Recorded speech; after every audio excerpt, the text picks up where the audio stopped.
وہ آپ کو بتانا بہت ضروری تھا، اس وجہ سے کہ یہ ایک جو فضا بنی ہوئی ہے کہ یہ آ گیا وہ آ گیا، اس کو اٹھا لیا اس کو اٹھا لیا، وہ ہر کوئی اپنی مرضی سے اپنی ضمیر کے مطابق اگر وہ فیصلہ کرتا ہے اسے کرنے دیں۔ نااہلی کے ریفرنس آپ بعد میں بھیجتے رہے، وہ دیکھے جائیں گے، لیکن یہ آج کام جو ہے وہ ہو جانا ہے۔ اور یہ کیا کہتے ہیں نا جی، ایک لفظ ہوتا ہے، یہ ببانگ دہل ہوگا، دھڑلے سے ہوگا، اور وہ فیصل واؤڈا جو بات کر رہے ہیں وہ بات جو ہے وہ ٹھیک کر رہے ہیں، وہ ٹھیک بات کر رہے ہیں کہ یہ ہونا ہے، ہر حال میں ہونا ہے، سمجھنے والے سمجھ جائیں، کرنے والے کر جائیں، یہ ہم نے جو ہے انہوں نے کہہ دیا کہ ہر حال میں جو ہے وہ کرنا ہے۔ یہ میں نے آپ کو ایک پہلو جو ہے وہ اس کا بتا دیا۔ اب جو ہے وہ دوسری طرف آتے ہیں، وہ معاملہ ہے کہ عمران خان کے ساتھ بڑی زیادتی ہو گئی، ان کو جیل میں بڑا تنگ کیا جا رہا ہے، ان کی بجلی کاٹ دی گئی، ان کی بی کلاس کی سہولت ختم کر دی گئی، ان کو کھانا ان کی مرضی کا نہیں دیا جا رہا، اور ان کو تنگ کیا جا رہا ہے، ان کو قید تنہائی میں رکھا جا رہا ہے۔ چلیں جی ٹھیک ہے، یہ خان صاحب سے ملنے والوں کا موقف ہے جو کل مل کر سامنے آئے۔ گئے وہ آئینی ترمیم پہ ویسے بات کرنے تھے،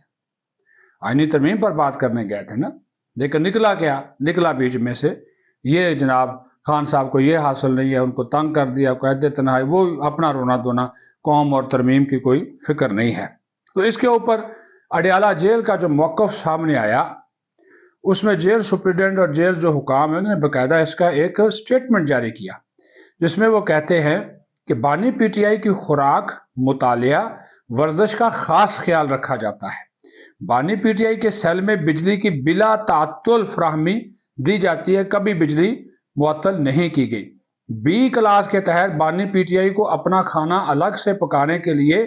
قیدی کوک فراہم کیا گیا ہے، یعنی کہ جو شیف ہے یا کوک ہے وہ ان کو ان کی مرضی کا کھانا پکا کر جو ہے وہ دیتا ہے، اور پروفیشنل جو قیدی کوک ہے ان کا ناشتہ دوپہر اور رات کا کھانا ان کی مرضی اور ان سے پوچھ کر ان کی اجازت سے بناتا ہے۔ اور بانی پی ٹی آئی اب یہ دیکھتے جائیں، یہ ایک قیدی ہیں لیکن وہ جو مزے کرتے ہیں خدائی قسم منہ میں پانی آ جاتا ہے، کیا کیا ناشتہ شاندار آیا ہے، سنتے جائیے گا۔ بانی پی ٹی آئی ناشتے میں لیتے ہیں جناب کافی، چیا سیڈ یا تخم ملنگاں، اور اس کے بعد چقندر کا جوس، دہی چپاتی، دہی بسکٹ اور کھجوریں، یہ ناشتے میں لیتے ہیں، پاورفل چیزیں ہیں جی۔ دوپہر کے کھانے میں کڑی پکوڑا، دیسی مرغی، دہی، چپاتی، سلاد، گرین ٹی اور مٹن، یہ ان کے دوپہر کے کھانے کا حصہ ہے۔ اب آ جائے رات کی طرف، رات میں جناب دلیا، پھر کوکونٹ جوس اور انگور وغیرہ کھاتے ہیں۔ یہ وی آئی پی قسم کا وی آئی پی قسم کا لنچ ہے، ناشتہ ہے، ڈنر ہے جناب، یہ وہ نوش فرماتے ہیں، کھاتے ہیں۔ اور ان کا کھانا اسسٹنٹ سپرنٹینڈنٹ جیل کی نگرانی میں تیار کیا جاتا ہے، یہ بھی آپ کو بتا دیں، اسسٹنٹ سپرنٹینڈنٹ جیل کی نگرانی میں تیار کیا جاتا ہے۔ اور جیل میں جو ہے وہ ڈاکٹر بانی پی ٹی آئی کا دن میں 3 مرتبہ معائنہ کرتے ہیں،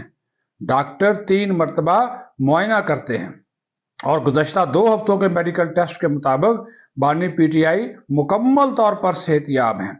2 روز قبل بھی پیمز اسپتال کے ڈاکٹروں نے بانی پی ٹی آئی کا معائنہ کیا، اور روزانہ کی بنیاد پر ان کو اخبار بھی فراہم کیا جاتا ہے، ٹی وی وہ دیکھتے ہیں، روزانہ 2 گھنٹے ایکسرسائز کرتے ہیں، اور ان کی جو بی کلاس ہے اس کے تحت بانی پی ٹی آئی کے سیکیورٹی انتظامات بھی مکمل ہیں، اور سوشل میڈیا اور سیاسی جماعتوں کی طرف سے جو وہاں پہ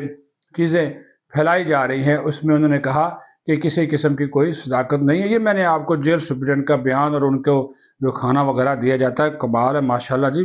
ڈھلے سے وہ کرتے ہیں، یہ بات کرتے ہیں۔ اب ایک الزام آ جاتا ہے جی، میں شروع میں جو میں نے بات کی تھی کہ جی یہ ایجنسیز جو ہے وہ بندے اٹھا لیتی ہیں،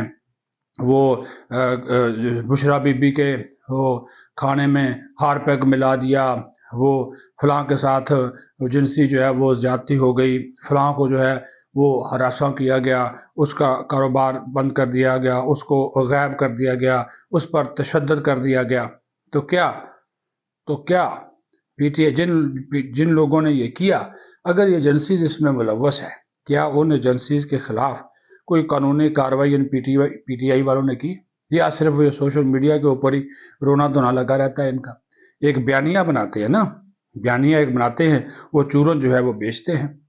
بھئی اگر کوئی خفیہ ایجنسی آپ کو ہراساں کرنے میں ملوث ہے، کسی نہ کسی جگہ پہ کارروائی ہو نہ ہو، آپ نے کوئی درخواست دی کسی تھانے میں، یا اس ادارے کے جو سربراہ ہے اس کے نام کوئی چٹھی ڈالی، اس کے نام اس کو کوئی میل ڈالی،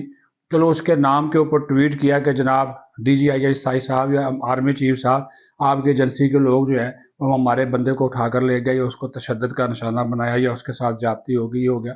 کوئی قانونی کوئی پرچہ، کوئی تھانے میں گئے، کوئی دیا، وہ آپ کرتے نہیں، صرف ایک روزانہ کی بنیاد پر ایک جھوٹا بیانیہ گڑھنا ہے، اس کو عوام میں پھیلانا ہے، اور اس کے بعد پھر حالہ لالا جو ہے وہ مچا دینی ہے۔ یہ سلسلہ ہے، یہ ایک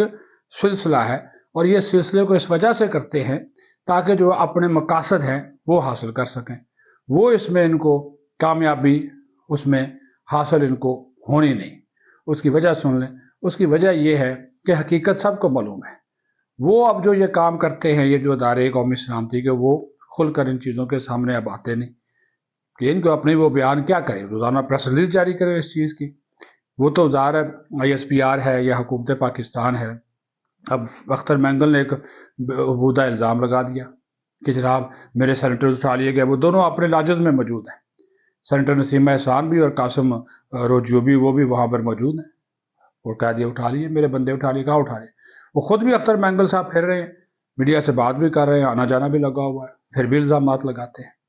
تو یہ بھی ہمیں کم کرنا چاہیے کہ ہر چیز کا الزام جو ہے وہ ایجنسیوں پہ جو لگانے کا ایک رواج بنا ہوا ہے، اس کو بھی ختم ہونا چاہیے۔ یہ کیا سلسلہ ہے؟ کیا اس کی ضرورت ہے؟ کیوں ایسا کیا جاتا ہے؟ صرف اپنے سیاسی ذاتی مقاصد اداروں کو ملائن کرنے کے لیے۔ ایک طرف کہتے ہیں اداروں کو مضبوط ہونا چاہیے، اسی طرف جو ہے وہ اداروں کا بیڑا گرک کرنے بھی ہم کوئی کسر نہیں چھوڑتے۔ خود اپنے گریبان میں بھی تو جاگنا چاہیے نا۔ اپنا خیال رکھیں۔ پاکستان زندہ باد۔